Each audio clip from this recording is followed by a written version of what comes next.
Morning, Trainiacs. Early morning. I'm late.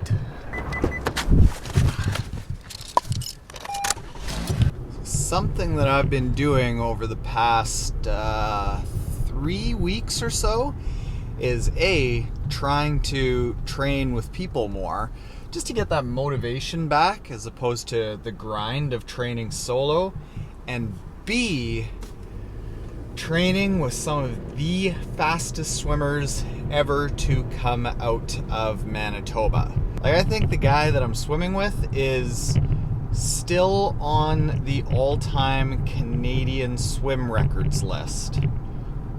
And the other guy has a whole bunch of Canadian Masters records. And I'm swimming with them. I mean, swimming with them would be a bit of a stretch because one of them has lapped me while wearing board shorts for extra drag and doing IM, like fly back breast free. Meanwhile, I'm working my little Tarens off to just try to keep up with freestyle.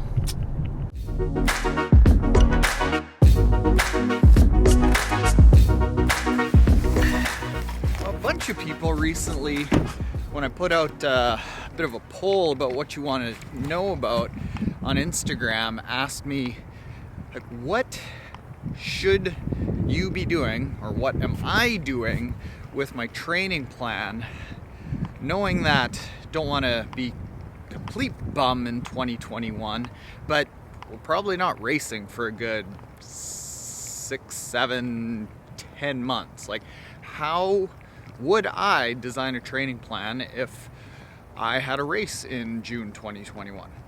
Which I probably do. So after I get throttled in here, we'll regroup, if I can breathe.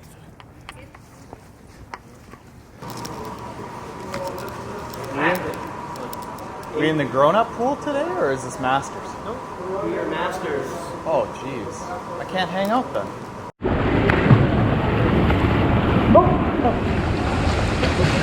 Real showboat, eh?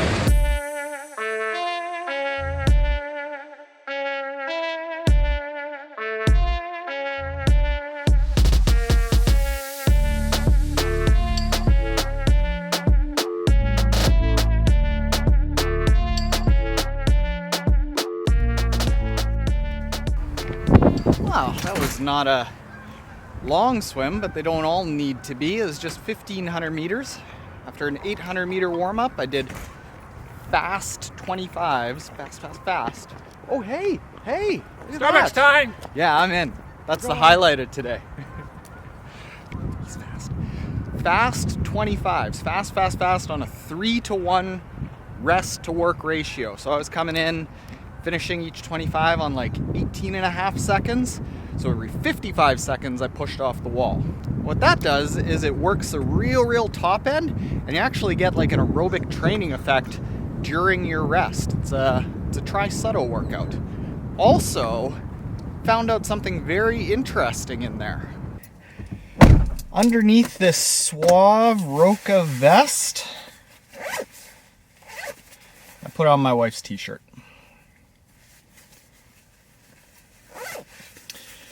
We just won't tell anyone that, will we? Okay? Starbucks time. So, full transparency, it's 2 weeks later from just a few seconds ago. The reason that I took so long to get around to finishing this video is because I really had to do a lot of thinking about the scenario that everyone is in. This is not as simple as coming back from a sickness, not as simple as restarting training after an off season. Like, this is obviously a situation that the world has never been in, so I may have bitten off more than I can chew as I was introducing that video. So essentially what we're going through is there's a lot of people that are almost essentially starting over. Been exercising, but not really training with any sort of specific scenario. There's also a lot of people that are chomping at the bit, seeing that races are starting to come back and seeing hope that we might start racing again. But the issue with all of this is that we are still a really long way away from next year. So that means that we have some unique requirements. So what I'm going to do here is, if you are starting to think about wanting to have a race to focus on again, and you want to go down and, well, tangle with that mistress one more time and get your hopes up, we are going to try to accomplish 3 things. Number 1, we're going to get you ready to start training. We're going to train you to be able to train. We're not just going to start training right away because it's been a long time off for most people. Number 2, we're not going to burn you out. We're also not going to undertrain you by making things so easy that essentially it is going to ill prepare you for whenever your next race is. And the third thing, I think this is the most exciting, that took me 2 weeks to come up with, is we are going to set you up to have the foundation to come back stronger next year than you were before all of this do-over of a year happened. So what I've laid out here is a weekly training plan that has 2 bikes, 2 swims, 2 runs. What we want to do is we want to space them out a little bit. So I've got the bike on Saturday and Wednesday. And what I want you to do is have one bike that's a bit of a long-ish bike. Whatever long-ish for you is, just comfortably long, that's totally fine. The other bike, just be on your bike. So this is just, a bike. In my case, this is somewhere from 60 to 90 minutes, whereas a long bike is anywhere from 2 to 3 hours. Then I want you to do a long-ish run. Again, whatever long-ish is, that's up for you. But what I want you to do in this, I want to just touch on a little bit of speed, a little bit of intensity. So in this, what we're doing on teamtrainiac.com is, for the short course athletes, the sprint and Olympic athletes, it is 4, whereas for the long distance athletes, it's 6. So 4 to 6 times 30-second pickups. And what a pickup is it's just gradually over the course of that 30 seconds, you're just gradually bringing up the speed so that by the end of the 30 seconds, you are moving quite quick. It's not 30 seconds max effort. It's just a 30-second stride, people will call it. That's going to just touch on that neuromuscular connection of teaching those legs to turn over fairly quickly. The other run that I want you to do is going to have a little bit of work. So what is work? Well, it's really your choice, and this can be just a normal length run. So a long run for me is 75 to about 90 minutes. The other run that I would recommend for me is like 50 to 60 minutes. Make it just a comfortable distance. But the work that I want you to include in this run is maybe doing it on hills or trails, or as a different option, say 10 to 15 minutes at tempo. This is just giving us a little bit of extra stimulus to get used to going a little bit extra hard. That's all. We're just building up a little bit of an amount of fitness.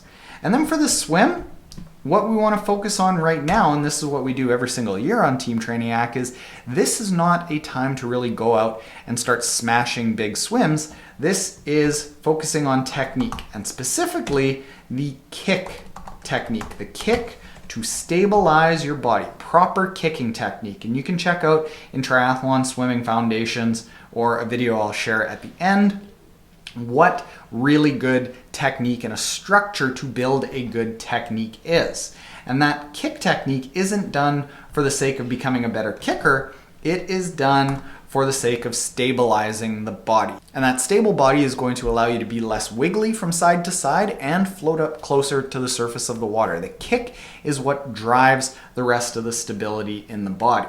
So that's like getting you ready to train. This is what I would say is like the bare minimum of starting to build regularity. But let's say you are just not motivated to get training, or you're completely new to triathlon. Now I want to give you a priority of what to focus on. So this is, let's say, a complete beginner's training program to build regularity, but what if you're really busy? Well, in that case, here's what I would prioritize from the most important to the least important. So the first most important workout that I would have is I would place this long run as, if you're only doing one workout a week, do this long run. It's got a little bit of speed, it's got a little bit of length, and running is where you can maintain the most amount of fitness with the least amount of time. The next one that I would work on is the long bike. Biking is very, very important. It takes up more than 50% of most races, so we want to make sure that you build in that long bike. Next is a swim.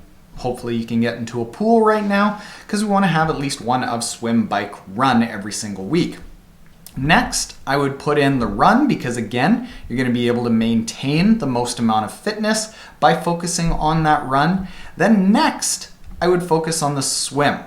The reason that I'm putting the swim ahead of the bike is that, well, people have been out of the pool for most of the year, so we want to just regain that swim familiarity. And then finally, because the bike is an easy bike in this case, we're going to put it as the least most important. And biking, we can work on later. Endurance comes really easy when you want to focus on it, and you don't need to focus on that until a little bit later. So, you know what? If you're pressed on time, if you're still not jazzed about training for triathlon, cut it out in order of cutting the bike first, then a swim, then the run with a little bit of work, then the swim, and then if you can't do any more than that, you might have a hard time and have to choose another sport, sorry. Okay, so that is getting you training to be able to train again. It's getting you ready to be able to start getting ready for a specific race. And that's also giving you the latitude to make sure that you're not burning yourself out. You're only doing as much as you're motivated to, and you are clipping out some workouts as you go along the way. But what about where I said that we're gonna get you ready and stronger than before this kitchen fire of a year happened? Well, that's where strength training comes in. I have 3 kettlebells laid out here, and over the next few months, I'm actually going to improve my overall strength, which is something that most endurance athletes are really lacking. In your case, it doesn't have to be kettlebells. If you go to triathlontaren.com/strength routine, you can get a hex bar deadlift routine that is really, really good for building your power to weight ratio. It ends up building a lot of power without putting on really any muscle, which is really what we want because you're going to be stronger with the same weight. That means you're going to just go faster. So beyond that swim, bike, run training, which on the surface you're saying, well, Taren, that's not really a lot. Yeah, that isn't a lot because we're so far away from a training season that we don't really have to focus a whole lot on swim, bike, run. We should be focusing on improving our strength, which is going to allow us to come back stronger than where we were before. So then you might start saying, well, Taren, when do I start training for a triathlon? Well, there's 2 answers to that. The first real simple answer is I say that 6 months of structured training, if you have a decent base of fitness, is probably really good. Seems like most races are looking to be coming back like early summer next year, if anything. Like that's probably when there's going to be more availability. So that means that for the rest of 2020, you can likely take a chill pill, focus on strength, just focus on doing as much swim, bike, run as you can with the guidelines that we gave you. Then start building up a regular training base in January. But if you're a completely new athlete, the better answer is this video right over here where I explain based on where your starting point is, whether you are really, really talented in athletics or you have 0 background at all, and what your goals are combined with what race distance you've got. Are you looking to just finish a sprint triathlon, or are you looking to compete in an Ironman? And combine that with the amount of athletic background that you've got, you can find out how many months of good structured training that's approximately going to take. So go check out that video right over there for that. And if you aren't already subscribed and you're getting back into triathlon and feeling jazzed up about it again, hit the subscribe button below. I don't know. What do you think? Comments below. Was it worth the 3 weeks of laboring over what I tell you? We'll see. Later, Trainiacs.